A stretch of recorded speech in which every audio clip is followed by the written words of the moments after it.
everyone, welcome to Legal Precepts channel. I am Mahashweta Patnaik. How are you all? I hope all of you are fine. Today I am going to discuss about various modes of transfer of property under Transfer of Property Act. कौन से तरीके से हम property को transfer कर सकते हैं, इस सब के बारे में आज हम डिस्कस करेंगे। फ्रेंड्स, आपको अगर मेरी वीडियोस अच्छी लगती है तो प्लीज़ रेड कलर के सब्सक्राइब बटन को प्रेस करके ये चैनल को सब्सक्राइब कीजिए। आने वाले वीडियोस में Indian Penal Code, criminal procedure code, civil procedure code, negotiable instruments act के ऊपर वीडियोस बनाऊंगी। So subscribe this channel and stay tune for more videos.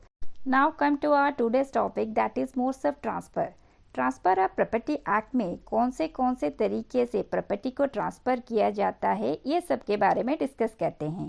पहला तरीका है सेल, जो कि चैप्टर 3 में है। दूसरा है मॉर्गेज, जो कि चैप्टर 4 में है। तीसरा है लीज, जो कि चैप्टर 5 में है। उसके बाद आता है एक्सचेंज, जो कि चैप्टर 6 में है। उसके बाद गिफ्ट, जो कि चैप्टर 7 में है। उसके बाद एक्शनेबल क्लेम, जो कि चैप्टर 8 में है। According to transfer of property act, there are 6 different modes of transfer of property, जिसके जरिए से one living person transfers his property to one और मोर अदर लिविंग पर्सन्स। और भी बहुत तरीके हैं जिससे कि प्रॉपर्टी को ट्रांसफ़र किया जाता है, जैसे कि will, succession, partition, easement, trust etcetera. लेकिन ये सब ट्रांसफ़र ऑफ प्रॉपर्टी के अंडर नहीं आता है। इस सब से रिलेटेड लॉ के बारे में मैं आपके साथ आगे आने वाले वीडियोस में डिस्कस करूंगी। अब सेल के ऊपर डिस्कस करते हैं। सेल यानी बिक्रे, चैप्टर 3, जो कि सेल ऑफ इमूवेबल प्रॉपर्टी के ऊपर है। सेक्शन 54 में सेल क्या है उसको डिफाइन किया गया है। Sale is a transfer of ownership in exchange for a price paid और प्रोमिस्ड और part paid and part promised. यानी सेल में प्राइस के बदले ओनरशिप ट्रांसफर किया जाता है। ओनरशिप यानी स्वामित्व या मालिकाना हक। सेल में ओनरशिप को प्राइस के बदले ट्रांसफर किया जाता है। यहाँ पे कंसिडरेशन यानी एज अ रिटर्न मनी होता है। अपने इमूवेबल प्रॉपर्टी को पैसे के बदले ट्रांसफर करने को सेल कहा जाता है। Sale is a transfer of ownership in exchange for a price paid और प्रोमिस्ड और part paid and part promised. यहाँ पे प्राइस पेड यानी पहले रुपए दो, या प्रोमिस यानी वादा करो कि बाद में दे दोगे, और part paid and part promised यानी कुछ पैसा अभी दो, बाकी रजिस्टर होने के बाद दे दोगे। सेल में जो प्रॉपर्टी ट्रांसफ़र करता है उसे सेलर, और जिसके पास प्रॉपर्टी ट्रांसफ़र होता है उसे बायर कहते हैं। सेल में ट्रांसफरर यानी सेलर अपना एब्सोल्यूट राइट को ट्रांसफ़र करता है। राइट, टाइटल, इंटरेस्ट सब ट्रांसफ़र कर देता है। No rights are left in the transferor. Sale mortgage lease से डिफरेंट है। अब मॉर्गेज क्या होता है उसके बारे में डिस्कस करते हैं। मॉर्गेज में सिर्फ इंटरेस्ट ट्रांसफ़र होता है, ओनरशिप नहीं। मॉर्गेज को सेक्शन 58 में डिफाइन किया गया है। इस सेक्शन में मॉर्गेजर, मॉर्गेजी, मॉर्गेज मनी और मॉर्गेज डीड को डिफाइन किया गया है। डेफिनेशन को पढ़ने से पहले एक एग्जांपल दे रही हूँ। सपोज एक्स ने अपने बिजनेस के लिए अपने मकान को बैंक में बंधक रख के कुछ पैसा लेता है।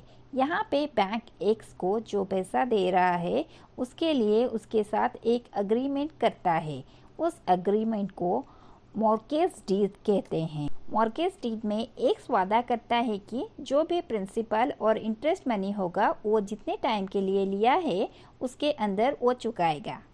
अगर एक्स वो लोन को स्टिपुलेटेड टाइम के अंदर नहीं चुका पाता है तब बैंक उस मकान को बेच सकता है। यहाँ एक्स ने अपना मकान के इंटरेस्ट को ट्रांसफ़र किया है, ओनरशिप को नहीं। अब सेक्शन 58 को पढ़ते हैं। A mortgage is the transfer of an interest, यानी मॉर्गेज में इंटरेस्ट ट्रांसफ़र होता है, ओनरशिप ट्रांसफ़र नहीं होता है। ओनरशिप सिर्फ सेल में ट्रांसफ़र होता है। फिर ये कहता है transfer of an interest in specific immovable property. Suppose जिसने लोन लिया है उसका 3-4 और प्रॉपर्टी है। जो प्रॉपर्टी के ऊपर उसने लोन लिया है उस पर्टिकुलर प्रॉपर्टी को वो मेंशन करेगा। ये इंटरेस्ट को क्यों ट्रांसफ़र किया जाता है?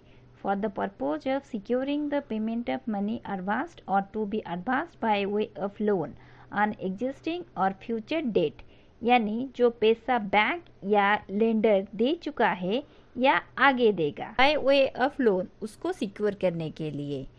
और the performance of an engagement which may give rise to a pecuniary liability, ऐसा ज़रूरी नहीं है कि सिर्फ लोन के अगेंस्ट ही लायबिलिटी बनती है।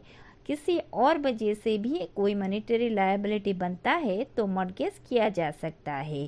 सपोज हम पहले वाले एग्जाम्पल का कंसिडर करते हैं। एक्स का लोन के अलावा और भी कोई पिक्यूनरी लायबिलिटी हो सकता है, मतलब एक्स को बैंक को और कुछ वजह से पैसा देना है तो भी इस तरीके का मॉर्गेज किया जा सकता है। The transferor is called a mortgager, the transferee a mortgagee, the principal money and the interest of whose payment is secured for the time being are called mortgage money, and the instrument by which the transfer is effected is called a mortgage deed. Transferor को mortgager, transferee को mortgagee और जो principal with interest मिलाकर जो money होता है उसे mortgage money कहा जाता है। ये याद रखिए, सिर्फ प्रिंसिपल मनी को मॉर्गेज मनी नहीं कहा जाता है। प्रिंसिपल विथ इंटरेस्ट मिलाकर जो पेमेंट होता है उसे ही मॉर्गेज मनी कहा जाता है, और जो इंस्ट्रूमेंट्स पर सब टर्म्स एंड कंडीशन लिखा गया है उसे मॉर्गेज डीड कहा जाता है।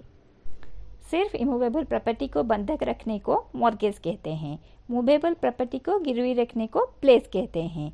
इसके बारे में हम इंडियन कॉन्ट्रैक्ट एक्ट में जब स्पेशल कॉन्ट्रैक्ट के ऊपर डिस्कस करेंगे तब पढ़ेंगे। अब देखते हैं मॉर्गेज कितने तरीके के होते हैं। There are 6 forms of mortgage and are explain in section 58 such as simple mortgage, mortgage by conditional sale, usufructuary mortgage, English mortgage, mortgage by deposit of title deeds and anomalous mortgage. अब simple mortgage क्या है वो discuss करते हैं। ये mortgage बहुत simple होता है और हमारे इंडिया में बहुत कॉमन है। इसमें प्रॉपर्टी के पोजीशन को मॉर्गेजी को डिलीवर करना नहीं पड़ता है। मॉर्गेज डीड में क्लॉज रख दिया जाएगा कि अगर मॉर्गेजर मॉर्गेजी को लोन चुका नहीं पाएगा तो उसके प्रॉपर्टी को मॉर्गेजी सेल कर पाएगा। यानी यहाँ पे प्रॉपर्टी का ओनरशिप या पोजीशन को ट्रांसफर नहीं किया जाता, सिर्फ एक इंटरेस्ट जो कि राइट टू सेल है उसे ट्रांसफर किया जाता है। अगर मॉर्गेजर डिफॉल्टर होगा तो प्रॉपर्टी को सेल करने के लिए मॉर्गेजी को राइट मिलेगा। इसका मतलब ये नहीं है कि ये सेल अपने आप ही हो जाएगा। मॉर्गेजी को कोर्ट जाना होगा, यानी कोर्ट के जरिए से ही वो प्रॉपर्टी का सेल होगा।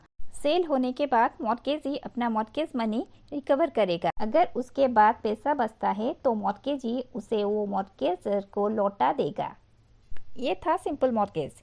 उसके बाद आता है mortgage by conditional sale, usufructuary mortgage, English mortgage, mortgage by deposit of title deeds and anomalous mortgage. इस सब के बारे में मैं नेक्स्ट वीडियो में आपके साथ डिस्कस करूंगी। If you like this video, please like and share this video and don't forget to subscribe this channel.